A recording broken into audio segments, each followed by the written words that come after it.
out of the 800 subscribers odd I have, probably 500 of you guys are member of the same group. So when you buy new fish, and I know because we talk, and you put them into your tank, I'm like, haven't you watched my video? Guys, come on, quarantine your fish. So that's essentially what I'm gonna leave you guys with. So ladies and gentlefish, please, if you take anything from my channel, take this.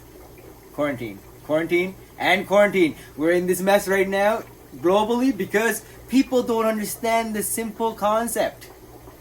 Quarantine. But I don't usually, when I have new plecos in, for example, I don't ever flush their guts unless they have signs of issues. So I monitor. Monitoring is your best key. Throwing medication without an issue is not good because some of these medications might do more damage to the animal, a healthy animal, than good. So medication should be a last resort, I believe, and you should not medicate any of your fish unless something is wrong. So that's basically it, and keep them in quarantine tank for at least 8 weeks. Don't put them into your display tanks or into your other tanks with your expensive fish. If you do that, you are going to be exposing your animals to potential parasites, pathogens, and diseases, and you could potentially lose a lot of valuable animals by doing that. So proper quarantine is quite important. I believe it's probably one of the most important steps, and it's why your fish can die. What is going on, everybody? Welcome back to Malik's Water Garden. Now in today's video, we're going to look at something that I think is really important for all levels of fish keepers, that is quarantining.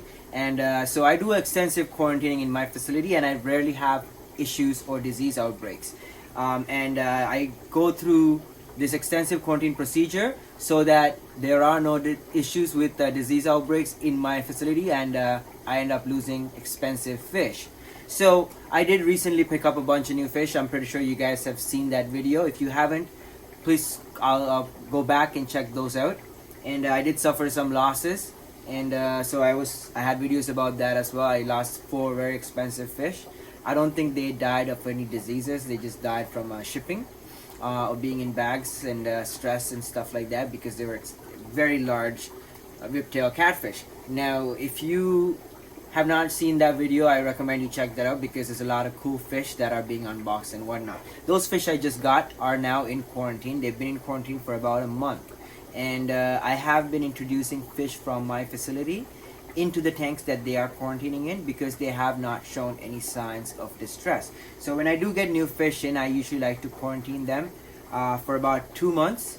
And also if they are wild caught, and my friend usually imports the wild caught fish for me, and I have him quarantine them, or the pet stores that I buy fish from quarantine them for at least a few weeks and make sure that they do not carry any pathogens before I bring them into my facility. I do that because a lot of the animals I have are quite expensive, and I don't like suffering losses. I'm very attached to a lot of the fish that are here, and losing an animal would be very hard for me usually if it's something that if it's my fault. Now having said that, I do suffer the odd losses here and there, and most of that actually is documented on this channel, so you guys do see quite a bit of that, and I'm quite transparent with all of that stuff with you guys. And so there's a fish room tour of all the plecos in the facility. I'll put a link to all the pleco playlists. Go check that out. And if you haven't subscribed, subscribe down below, because I'm making a fish room tour of all the fish tanks and all the fish, so you can see that all the fish that were here from the last fish room tour are still here. Now if you go back every fish room tour in the past, there's probably 3 or 4 of them in the last year and a half, 2 years now, actually about a year's worth. And so you can see all the different fish throughout that entire time here in the facility. And anything that has died, I've made videos about them, so you guys can also see those as well. So it's very transparent, it's very open and stuff like that, because I think that type of stuff should not be hidden from new fish keepers as well as unexperienced fish keepers, because then they think that at a level that you get to. There's so many misconceptions in this hobby. So one of them is that fish just die. That is not true. Fish don't just die. Something has to happen for your fish to die. Usually the reasoning why your fish should be dying is because of old age. So there are fish that get really old. I do have some tetras that are really old now, and I've had 20 of them, and I've lost, I think I have them down to 2 now. That happened over the last 6 or 7 months because they're quite old. I've had them for about 2 years. When I got them, they were adults, and they were in tanks that were about 83 degrees Fahrenheit, more or less, for the most part, and that burns out fish faster. So like the animal that could live 4 or 5 years is now living 2 to 3 years, and because they were adults, so I'm guessing they probably were at least a year old by the time I got them. So they live 3.5, maybe 4 years, which is a decent life for a tetra that big. Now, fish don't just randomly die other than that, unless there's infectious disease or some type of ailment like bloat, bacterial issues, improper diet. That's one of the main reasons I believe why a lot of plecos die, is because of improper diet and all that stuff. So we're going to look into that stuff in other videos. In this video, we're looking at how to quarantine. So what I do is I put the fish into a tank like this one here, and leave them in there for about 8 weeks, and I monitor the health of the fish. A lot of you guys have asked me what type of medications I like to use, and actually I don't use any medications. When I bring fish in, unless there's something wrong, I do not like to use medications. The type of medications I have in my fish room are, I have Canoplex, which I used to treat bloat the odd time. I actually did treat bloat in one of my whiptail females.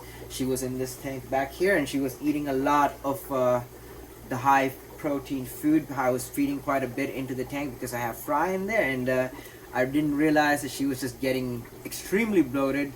Not just bloated, I guess. She has a lot of eggs, so she's ready to spawn, and with all the extra food, she was just really plump. So I just wanted to get that kind of on the down, under control. So I gave her Canoplex mixed with algae paste, which is from Ebo Aquaristic. So Ebo Aquaristic algae paste, I put a little bit of Canoplex and I mixed it and fed it to her. So that's the last time I medicated, which was a few days ago, and the time before that I medicated my tanks was when I had Calaminus worms for my discus female. The large female somehow caught Calaminus. I moved them into a tank on the other side of the room, and I'm guessing that the Calaminus worms were in the water column or in the sand bed or in the gravel bed at the moment, in one of the planters, maybe something like that. And she got them, and I treated her with levomycol and got that under control. Aside from those things, I don't really suffer diseases. I do have parasitic issues right now, which are planarias I'm dealing with, and I'm not really using any chemical medications or anything like that. I'm using fish to take care of it, basically fish that eat planaria. And so if you guys want to know that type of stuff, comment below and let me know. I'll make a separate video. But aside from that, I don't really medicate. I don't actually even own a lot of medication. I have a bottle of Prasibro. It might be almost done. I think it's done, maybe. I did order a new one, so that might be the new one, I'm not sure. I do have levomycol. It's a broad spectrum antibiotic, and it also is a dog dewormer. It's basically an animal dewormer and a broad spectrum antibiotic. And I'm not saying it's a broad spectrum antibiotic out of my backside. I talked to a nurse who is also a follower on my channel, who's a subscriber, and who is also a good friend, who is in British Columbia. And she told me that it is safe to use as an antibiotic and for other issues as well. So I use levomycol when I do have worm issues. It's a really good worming dewormer. I also use levomycol for if any of the fish show any other signs of gut bacterial issues that I want to flush out their guts. But I don't usually, when I have new plecos in, for example, I don't ever flush their guts unless they have signs of issues. So I monitor. Monitoring is your best key. Throwing medication without an issue is not good, because some of these medications might do more damage to the animal, a healthy animal, than good. So medication should be a last resort, I believe, and you should not medicate any of your fish unless something is wrong. So that's basically it, and keep them in quarantine tank for at least 8 weeks. don't put them into your display tanks or into your other tanks with your expensive fish. If you do that, you are going to be exposing your animals to potential parasites, pathogens, and diseases, and you could potentially lose a lot of valuable animals by doing that. So proper quarantine is quite important. I believe it's probably one of the most important steps, and it's why your fish can die. It's one of the most probably the top reason why fish die in fish keepers care is because of lack of quarantining procedures. I have an entire video of why fish die, and there's an entire playlist on that, so I highly recommend you check those out as well. I really believe that making these videos periodically is important, because when videos don't get picked up by the algorithm, they don't just get advertised to other new viewers. So like, if I don't keep making these videos, the new subscribers that I'm getting might not see this information. And I have a lot of you guys as friends on Facebook, and also as members in groups that I'm a member of, like the Playco Creepers and Breeders group and stuff like that.